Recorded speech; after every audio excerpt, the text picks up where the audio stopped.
Dumi kanunay igsuon nga ikaw is a miracle of God. Milagro ka sa Ginoo, and that you are a gift to your person. Gasa ka sa imong kaugalingon. Ay sambingay. Samtang nagkaduol na gayud kita sa tradisyonal nga kasaulugan sa pagkatawo ni Jesus atong gipaabot na Mesiyas, atong manluluwas ug manunubos, atong gisangyaw karon kadlawon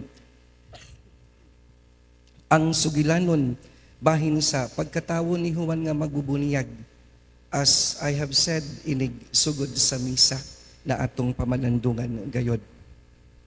Sa tanang mga propeta, si Juan magbubunyag lamang ang nasayod kita na tagaag pribilehiyo na maguna mahimong precursor ni Jesus ang Mesiyas.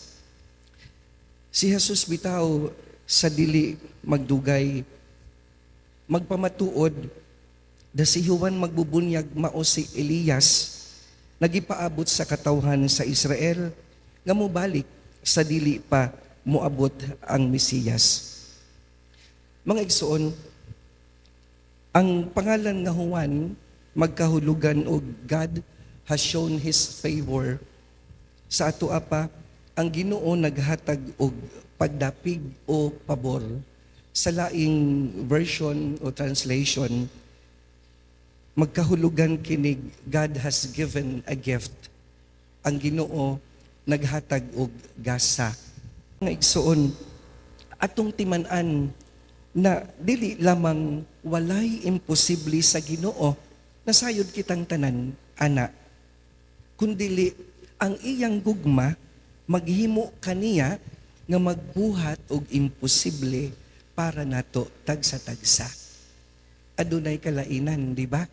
No? Dili lang kay nothing is impossible with God. But because God is love, He will do the impossible for us. Diyos. Mga igsoon, mangutana ko kaninyo, can we not love our very selves? Uy, dili ba nato pwede higugmaon ang atong kaugalingon? Kung tanawon baya, sige lang natog amping sa uban. Nga ang atong self kaugalingon napuno nas pilas og samad. Tungod kay sige natog amping sa uban. Mga igsoon, ayaw intawon pasakiti ang inyong kaugalingon. Sa sige nimog hago alang sa uban, makalimtan na nimo ang imong self to the point na dili na nimo kini maatiman. Worse, mahibulong na lang ka nga niabot ang takna nga wala na ka makaila sa imong self. Ayaw gyud og hago to meet others' demands and expectations. After all, you are not answerable for them. You are answerable rather for yourself. Sounds selfish? Hoy, sounds selfish? Ha?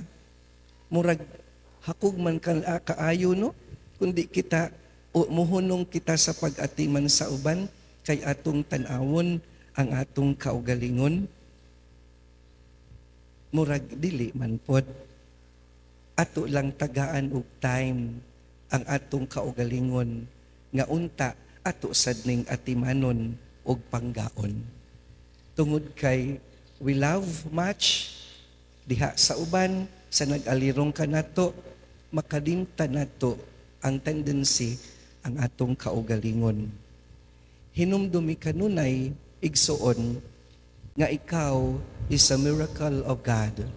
Milagro ka sa Ginoo, and that you are a gift to your person. Gasa ka sa imong kaugalingon.